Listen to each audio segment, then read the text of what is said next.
Baby baby. Democracy. 가져가라요. 나 이거 깎게. Baby baby baby baby baby baby. With the same word, you can sound like a what's it called? The Looney Tunes, Porky Pig. Baby. Baby. Baby baby. Oh shit, ladies and gentlemen, this is JoeJinMovieSoAwesome. I'm Joe. I'm Won-Jin. Sorry for the slight delay today. I had some unexpected Yeah. delay. Unfortunate in my daily events. schedule. Yeah. Finally, for the first time, it's not my fault for the delay. Oh, what's up, Zezzy in the It was building? my bad. What are you eating? I'm eating Some potato chips. Yes. Oh, big shout out to our Triple Trouble, ZZ, Scott Walker, Void a Parrot. Big shout out to Prickly Pear, who's number one in terms of reply. Thank you so much. And Non from Indonesia, Music, Russian ID. Soulless Trenchcoat. Kayla Marie, Jasmine, Ui Chan Hong, our number one subscriber forever. And all our 73 subscribers, welcome to the family. What happened? I had to pick up my car from the mechanic. Oh, Scott Walker, what's up? Hey, boys, Yeah. how you doing this week? Did you get my comments from last Yes. song? That what I want to talk about? Let's talk session. Wasn't it Bigfoot? Bigfoot and Free Willy. Won-Jin is guilty of probably not watching it, right? Yo, I'm gonna watch it by the end of the year. Don't worry. Really? You promise? I promise. You pinky promise? Yes, pinky promise. Yeah. You were real confident when you made that promise, That's remember? right. You looked in the camera right away and said, yeah, I'll watch it. Like with no hesitation whatsoever. Oh, Boyd, what's up? Our triple troubles all here. So today's schedule is Pluribus. Did I pronounce it correctly? Pluribus. And then Studio. And then Now You See Me, Now You Don't. And then we forgot to mention this on our notification, but Foundation Season 3. And then we're gonna do Let's Talk. Bless me. We ate our dinner already, so we're gonna take it nice and slow, guys. Yeah. Okay? Oh, Void a Parrot in the building. Yeah, the car's fine. Anyway, this is gonna be our spoilers review of first 3 episodes of Pluribus. And to What's up? we gotta mention this. I've seen up till episode 2. Yeah. I haven't seen episode 3 yet. So Joe's gonna explain what happens there. Yeah, in episode 3. But we will be talking about the whole thing. Anyway, and what's a Christmas movie called Prancer You to Joe? Watch it together. Okay. Okay. Ho ho, that was a noisy sneeze. Anyway, here we go. Yo, man. The first episode was super scary. It was so well done. Yeah. And this is Vince Gilligan. Yeah, he's so postmodern, yet he brings such a humanity to the center of it all. We almost wanted to put the title in as hilarious, horrifying, and all too human, but we already used that too many times. But and the Kim actor, what's her name? Rhea Seehorn. Yeah, Rhea Seehorn is amazing. Wow, just so captivating. I'm so glad she got this lead role because I thought she was just too good to be in what's it called, Better Call Saul. Well, she was basically a co-lead in that one. Oh, Pluribus is basically Robert A. Heinlein's nightmare. We actually don't know Robert A. Heinlein's. Do you? I don't know. I don't know. But watching the first episode, my initial impression was, wow, this is like a 21st century take on the invasion of the Body Snatchers. Yeah, it gave me a lot of that vibe. No, but you know what I love? It gave so many things. It reminded me also a lot of Adolescence, where they fuck with your expectations. Like, why do these guys have to be so kind? Like, 11 million die because of you. Like, how are you supposed to process that information? And they didn't even tell her because they knew that she would be devastated. And it was just funny. Like, I just love the entire premise where there's this beacon near light years away that's been broadcasting forever. Yeah, we have the contact moment. Yeah. Like the signal coming from space. Yeah, but they decode it. but they give you a happy virus. Like, this is so brilliant in many aspects. It's so aware of its predecessors, yet when it applies it to itself, it brings a lot of twist and new interpretation to it to make it like fascinating. Yeah, because I see all these different ingredients from, like you said, its predecessors. I also got the vibe from, the Neon Genesis Evangelion, because in the end they tried to become this like one, like the whole humanity tries to like become a primordial one soup. consciousness. Yeah, it reminded me of that too. Oh, he wrote the book of Starship Troopers. Oh, okay. Thank you for the recommendation, boy. I love this virus. I wish it was real. No, but you see, the reason why I also love this is, you know what Vince is good at? He's good at, like, peeling off layers. Remember how he just took us to a journey of who Walt Heisenberg really is? And I think Vince is definitely a true student of, like, the original HBO greats. Like, there's a lot of meta like the here. Sopranos and sure, stuff, yeah. There's also like a relativeness of morality here, and because my favorite episode so far is episode 2, and I was totally caught off guard by like the survivors of the virus having family members as like what do you call it, like patients of the virus. And also, what's that guy who's the guy who speaks French? Yeah, I thought he was such a stark contrast to I keep thinking she's Kim Wexler, but Carol. Yeah, that's her name, Carol. Yeah, no, but you know what I respect about the French dude? Like, let's not pretend we're gonna be like Seehorn, okay? Because like, how is he supposed to solve anything? Like, exactly. Yeah, you know what I mean. He isn't necessarily like an evil character. And the collective, this consciousness is asking what you need. Yeah, trying to provide for you, and I'm pretty sure he just told them what he wanted.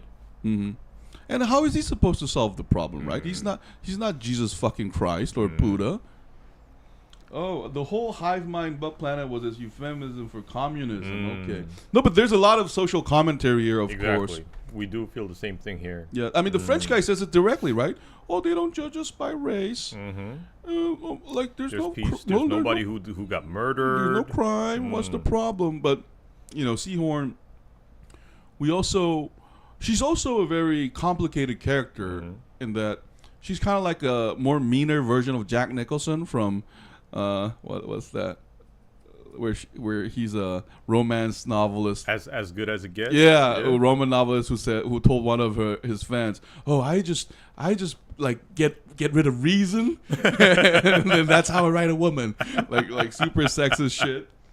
Yeah, he's just your regular douche.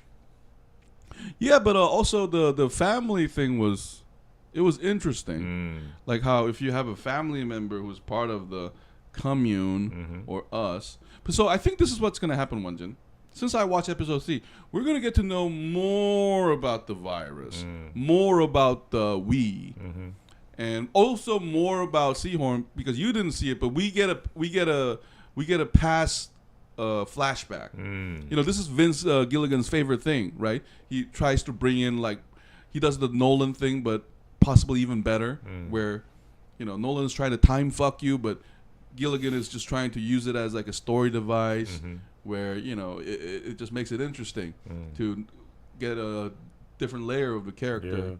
Yeah. And what I appreciate so far is what the creator always does best. He weaves this entertaining story and premise with, like you said, the social commentary and all these like different layers that hold messages.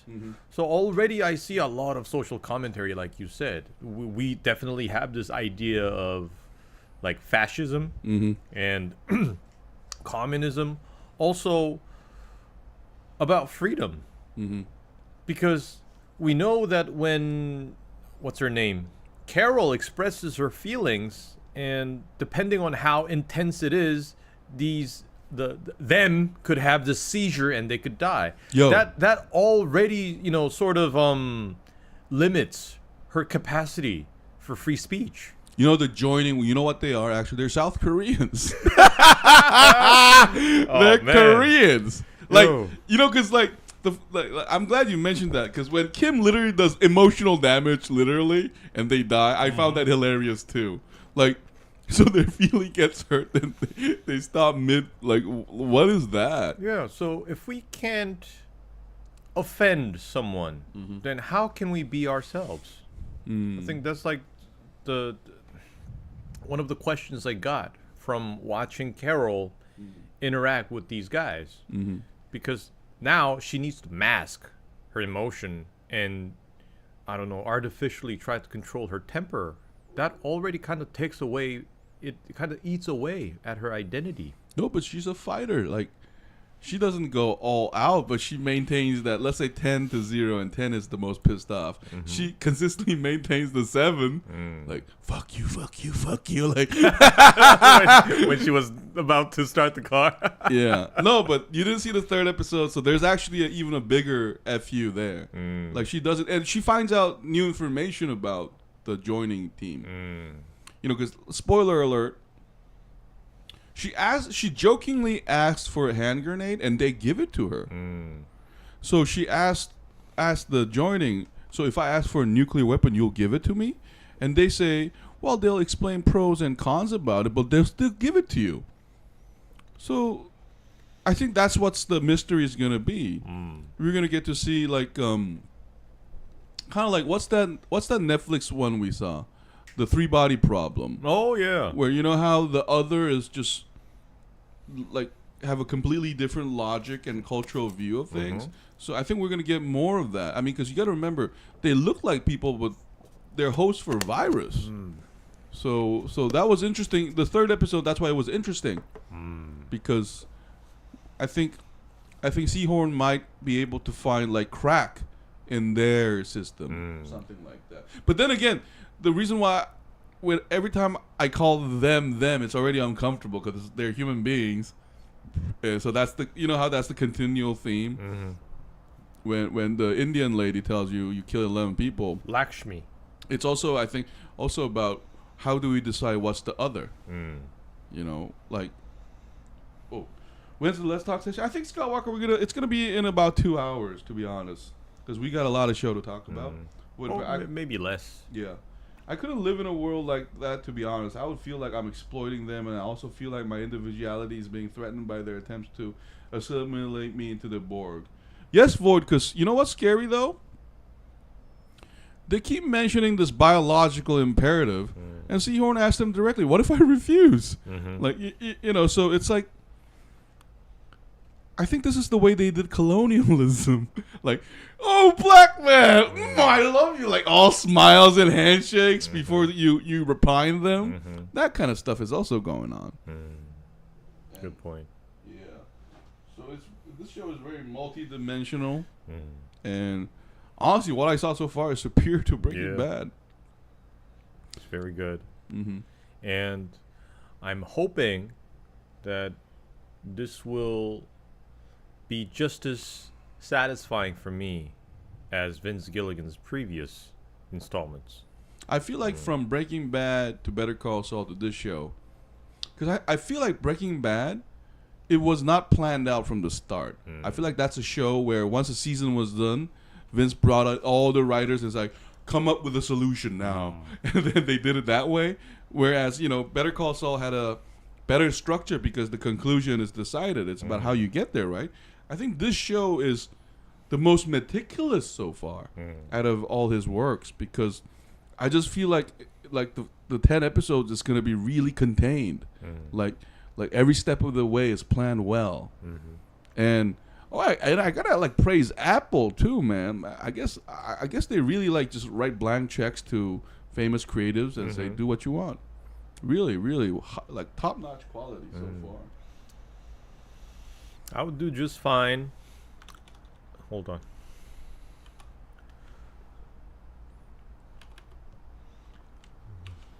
Largest. Oh, sorry, we were trying to read the comments.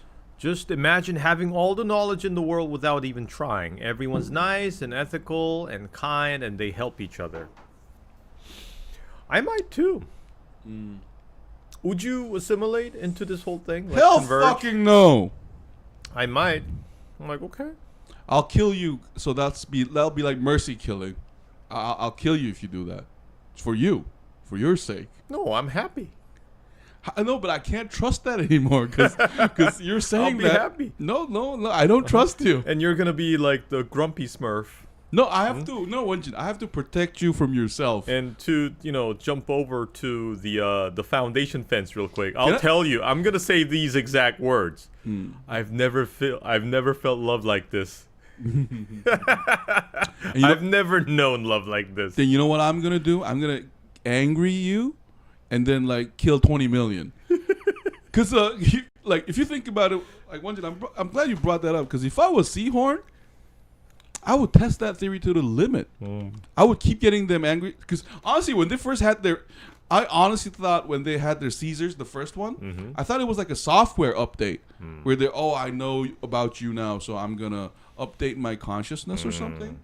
But listen, Seehorn is already guilty of killing 11 million people, yes? So, Won-Jin, I have a question. Then, isn't killing 100 million to save them from the virus justified already? Like, you already killed 11 million people. Like, what's stopping you from reducing their numbers? If Carol could just calm down, it's pretty much what I thought watching all 3 episodes. Says lol, we will assimilate Joe before he gets angry. No, like, listen, like, I'm getting my gun. Like, what's up? No, cause like, and I do have also a question though. Like, if you assimilated everybody, where's that negative memory and emotion going? Why are you not sharing that? Maybe it's just there. They just don't choose to dive into it. No, but Seehorn is also an interesting trope because you know how a misanthrope is actually who love humanity the most. It's you're upset at them because you care. Yeah, exactly. Yeah, that's what it is. Because that's the impression I got from Because Seehorn. Yeah. If you really, really, really, really despise or hate someone, you just would choose not to care. Yeah. And here's another thing, Won-Jin. If someone is smiling all the time, I'm not trusting that motherfucker. Like, who's We happy? got that lesson from the White Lotus. Yeah. Armand. Yeah. I mean, listen, somebody who smiles all the time for no reason is either an idiot or a fucking malicious person. Like Armand. Yeah. So I don't trust these. Like, I'm on Seahorn's camp. I don't trust these motherfuckers. Like, but episode 3, there's I think another interesting plot point is after the episode 2 family meeting others debacle, there's one Spanish person that is not meeting the joining as well. And I think he is going to be Seahorn's ally. I think he is taking a very similar stance to Seehorn. Bet he's gonna be just like Raban. Yeah. Like the character from her novel. Yeah. Oh, possible. Oh, that's good. That's good. That's gonna be interesting. Yeah. Void of Parrot. Killing him won't do anything as it's already established that their memories and personality are uploaded to the hive-mind. Yeah. No, but I think we are going to get to find more weaknesses of their system. And it'll be interesting. But anyway, this is 3 episodes. To conclude, How many will there be? 10, I think. 10? Okay. No, but hey, I'm in for the ride. And listen, this is sort of a slow burn too, in a way. And we know that that's always been his style. Breaking Bad, Better Call Saul. No, he's very great at breaking the tempo, if that makes sense, where it seems calm, but suddenly a rush happens, but the breadcrumbs have been like set up there already. He's really great at that foreshadowing thing. Zezzy, you would trust them if you would assimilate and be able to see that there is nothing to be afraid of and you have access behind the curtains. No, but except I have to give my freedom. And hey, here's nothing, Won-Jin. Like, if somebody knows everything in the world, where's the joy of discovery? I want to fuck up and learn things by myself. So that's when we expand, I guess. I can't believe as a collective. I can't believe you are actually on the hive mind spectrum. This is surprising, Won-Jin. I thought you'd be like a Seahorn camp like me. Don't be afraid. Shut the Just give in. You You are the coward because you were afraid, so you joined them like a bitch. Don't be afraid. No. You are afraid because we're aspiring for something greater. You couldn't handle being alone, so you joined these weak ass bitches and to feel like you belong somewhere. We're always together. That sounds suffocating, man. Stay the fuck away from me.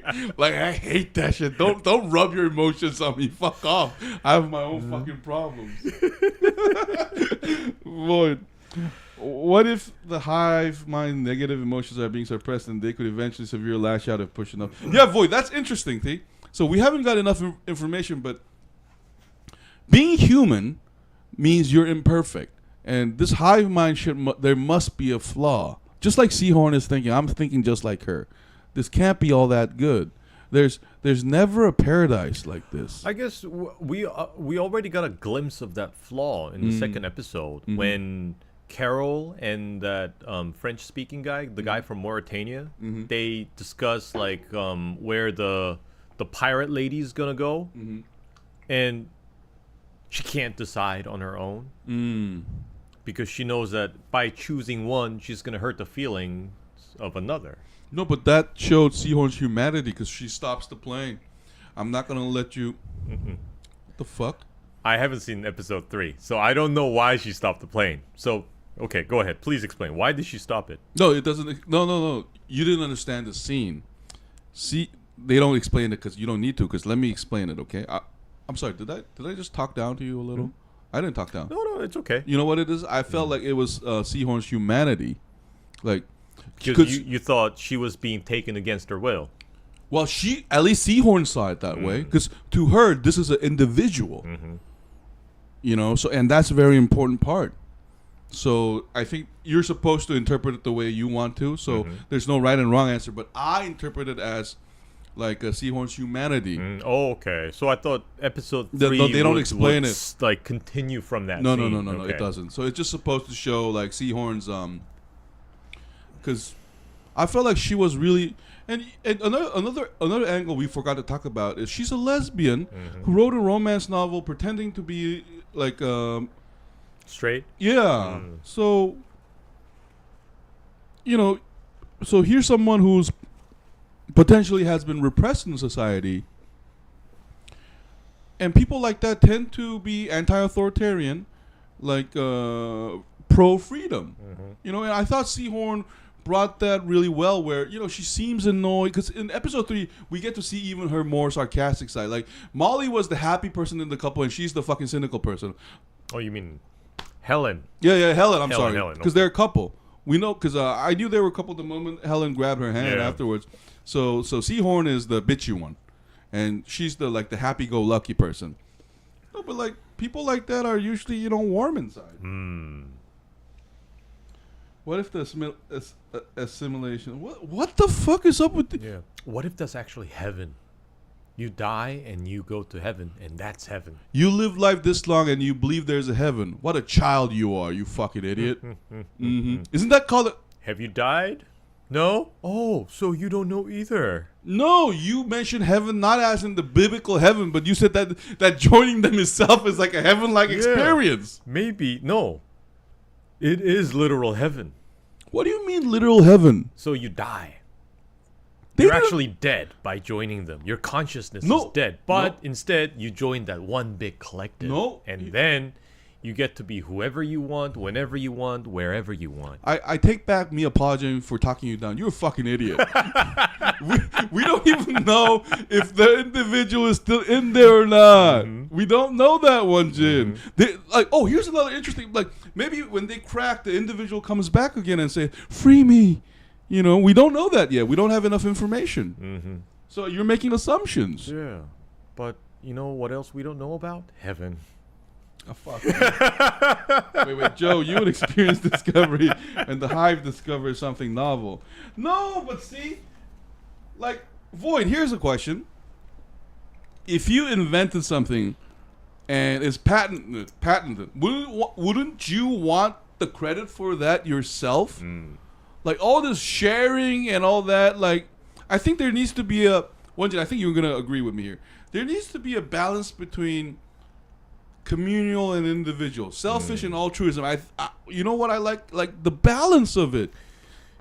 A totally altruistic person is, you know. Oh, Won-Jin, there's a favorite scene from Fargo. You know how, like, I don't know what season it was, but they tell the story about someone who cared too much.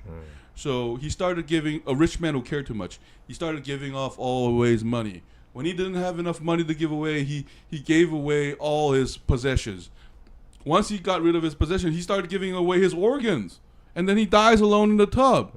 Now tell me, is that a wise life? That's beautiful. Life of giving. Ownership is overrated.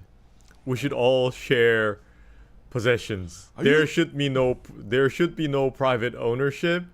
Maybe we should let the state have ownership of everything. Listen, hey, and maybe we'll share. Shut the fuck. Hey, Karl Marx, are you there? Maybe we should Yo, Marx. share the fruits of our communal labor. Yo, Marx, are you up there? Then everyone would be equal. Yo, Marx. And everyone will be the same. Yo, Marx. Doesn't that sound wonderful? Marx, look at this guy. He's your favorite student right here. This motherfucker. Karl Marx, are you there? Why do we need to own things? When we die, we don't get to take them. That's weird coming from you. Anyway, Carol is the cynical, neurotic one, not Seehorn. Who's Seehorn? Oh, Seehorn is Seehorn is the actress's name, the one who plays Carol. Her name is Rhea Seehorn. I'm sorry, Void, because we're mentioning the actor's name. Yeah, she's cynical. I wouldn't call her neurotic though, because Won-Jin, wouldn't you lose your shit if something like that happens to you? I was kind of surprised how composed she was in handling all this. It's Seehorn. Yeah, Rhea. Yeah. Is it Rhea or Rhea? I think it's. Wow, that's hard. I think it's Rhea. Huh. No, but hey, we knew she was a great actor in Better Call Saul, but this one just totally sells me. She's so good at bringing out different emotion even without dialogue. Yeah. Why would I have all the credit by myself when I can share all the joy of having credit? Imagine all the rich people would share their assets. Hey, see, I can tell, Zezzy, you've never been rich before. Let's ask that question again once you make your first $100 million, okay? Let's see how sharing you get. But anyway, favorite scene so far? My favorite scene, I guess, is when the first when shit breaks loose. Oh, that was so scary. In the bar. Yeah. Yo, that was creepy. That was really well done. Props to all the actors who played that. So, that brings up a good question. Why do you think Helen died? I was asking the same question. Me too. Because at the point we don't know how many other people had died in the initial directly from the virus. When everybody else rose and she died, I was asking myself the same questions, why did she have to go? I think we're gonna get an explanation where it's Carol's fault, because she lived with Carol for such a long time that her it's taking a toll on her.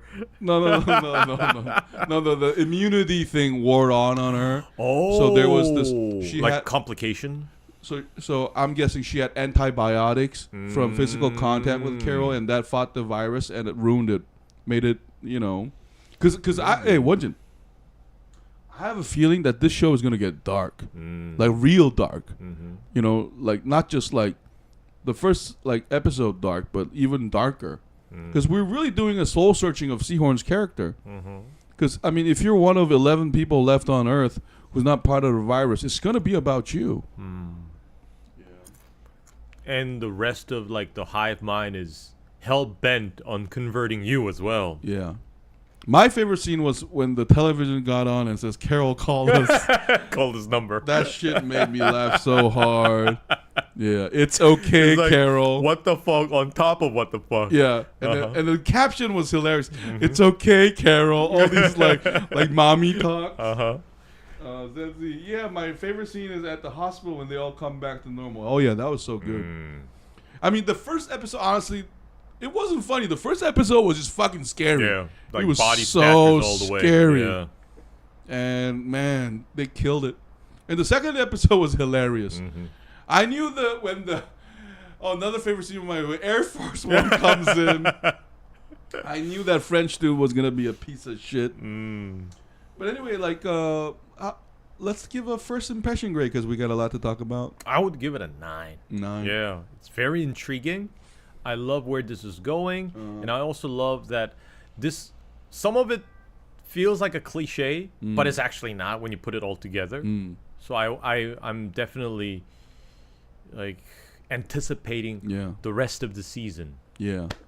I mean, this is like, I gotta say, Vince, I think, is a true fan of cinema and this medium of television and movies and TV series. It just, like you said, it just invents new ways to deliver.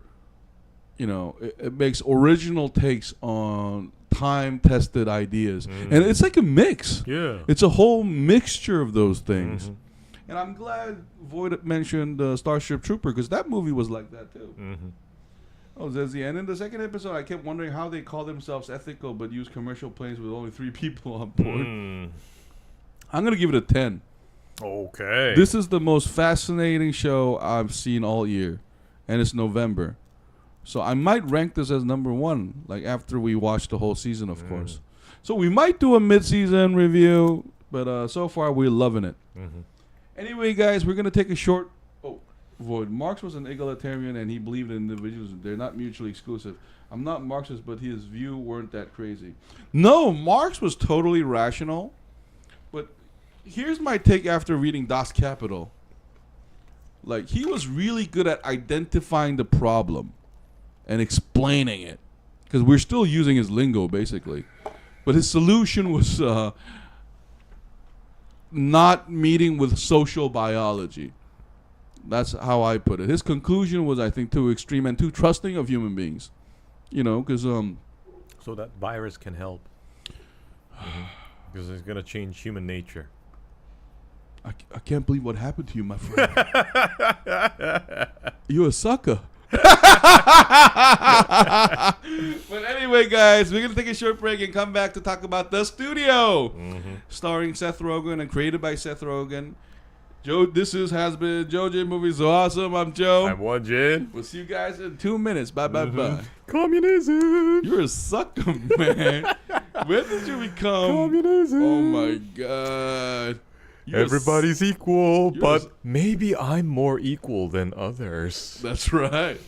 Yeah. You see where I'm going? Maybe I'm just a little more equal than others. Ba-dum-bum-bum.